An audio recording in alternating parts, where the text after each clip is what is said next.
In September this year, organizations globally promoted International Children's Growth Awareness Day, supporting regular growth checks for children. The growth of a child is a significant indication of health, and irregular growth can be an early warning sign of other medical problems. Now, growth hormone deficiency has been identified in about 1 in every 3,800 children. It's an easy-to-download growth app which was launched in September to help parents track their child's growth. When a child is diagnosed as growth hormone deficient, it means the gland is not producing enough growth hormone. This could be due to a hereditary or genetic condition. But to help us get a sense of what this means is Professor Kebashni Thandrayen, a pediatric endocrinologist at Wits University. Very good morning to you. Thank you so much for your time. I suppose it's important for parents to continue to monitor their children's growth. But in this sense, there's something significant in understanding the impact of regularly checking your child's growth development. Exactly why is this so important to highlight and to have a whole month to go into this topic?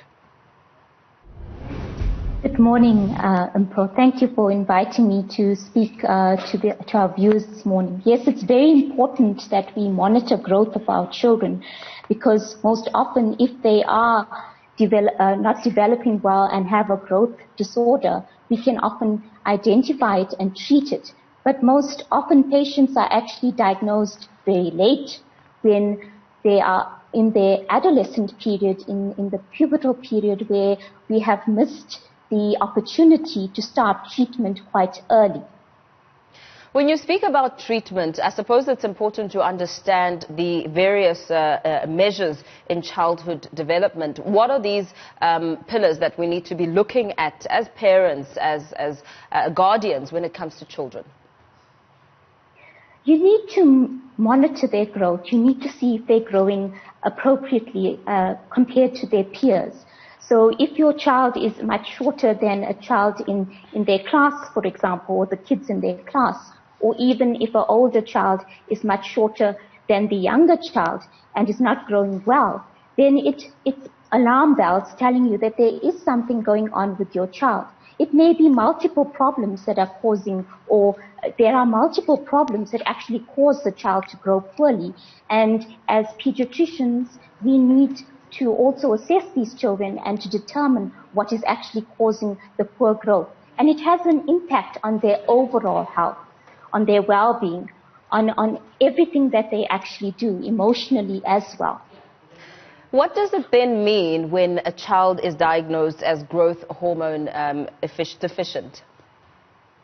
So growth hormone deficiency is a disorder on its own, where there is inadequate secretion and production of the growth hormone from the pituitary gland.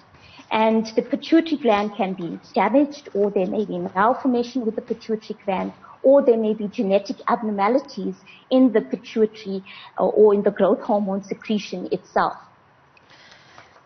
This is really one of those moments where, as parents, you start worrying and start looking out for these signs.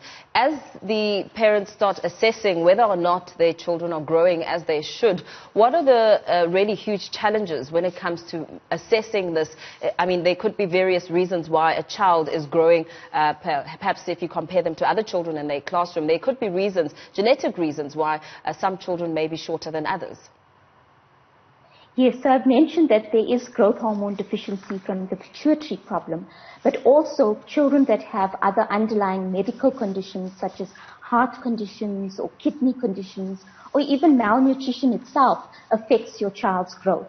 And then there are also syndromes that cause growth retardation or short stature and may or may not be associated with growth hormone deficiency.